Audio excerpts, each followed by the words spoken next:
জীবনের সবচেয়ে কঠিন সময়ে সবার কাছ থেকে পাওয়া সহযোগিতা, সমর্থন ও ভালোবাসার জন্য কৃতজ্ঞতা প্রকাশ করেছেন তামিম ইকবাল খান। হাসপাতাল থেকে বাসায় ফিরে শুক্রবার রাতে সামাজিক যোগাযোগ মাধ্যমে এক বার্তায় কঠিনতম সময়ে পাশে থাকার জন্য সবার প্রতি ধন্যবাদ ও কৃতজ্ঞতা জানিয়েছেন এই সাবেক অধিনায়ক।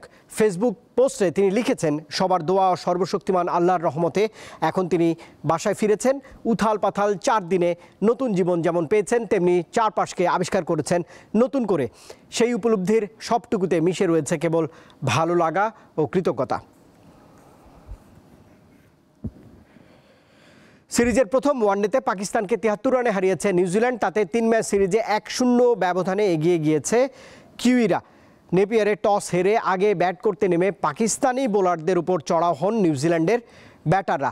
মার্ক চ্যাম্পিয়ন খেলেন 132 রানের একটি ইনিংস। সেই সঙ্গে পাকিস্তানে জন্ম নেওয়া মোহাম্মদ আব্বাস নিজের প্রথম আন্তর্জাতিক ম্যাচে গড়েন বিশ্ব রেকর্ড। অভিষেকেই ওয়ানডের দ্রুততম 50 রেকর্ড গড়েছেন এই ক্রিকেটার।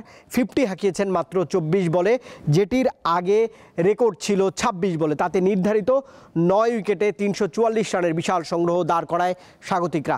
জবাবে বাবর আজম 78 এবং সালমান আগা 58 রানে ইনিংস খেললেও বাকি ব্যাটাররা টিকতে পারেননি উইকেটে। ফলে 44 ওভারে 1 বলে 271 রানে গুটিয়ে যায় সফরকারীরা।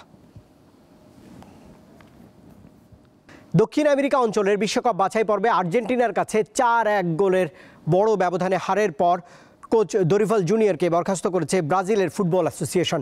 এক বিবৃতিতে বিষয়টি নিশ্চিত করেছে ব্রাজিলের ফুটবল অ্যাসোসিয়েশন সিবিএফ। বিবৃতিতে বোর্ড দরিভালের ভবিষ্যতের জন্য শুভকামনা জানায়।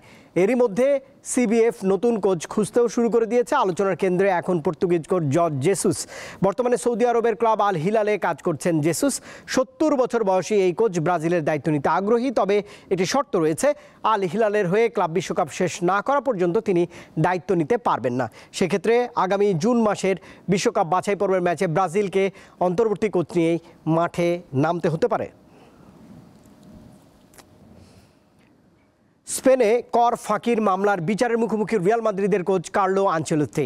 আগামী বুধবার মাদ্রিদের এক আদালতে শুরু হবে এই বিচারের প্রক্রিয়া। স্পেনের কর কর্তৃপক্ষের কাছে 2014 ও 2015 সালের প্রকৃত আয়ের পরিমাণ ঘোষণা না করায় আনচেলত্তির বিরুদ্ধে এই মামলা দায়ের করা হয়, যে কারণে স্পেনের রাজস্ব বিভাগ 10 লাখের বেশি ইউরো রাজস্ব থেকে বঞ্চিত হয়েছে। ধারণা করা হচ্ছে আগামী 3 এপ্রিলের এই শুনানি 2 দিন ধরে চলবে। স্প্যানিশ প্রসিকিউটররা আনচেলত্তির 4 বছর 9 মাসের কারাদণ্ড চেয়ে আবেদন করেছেন।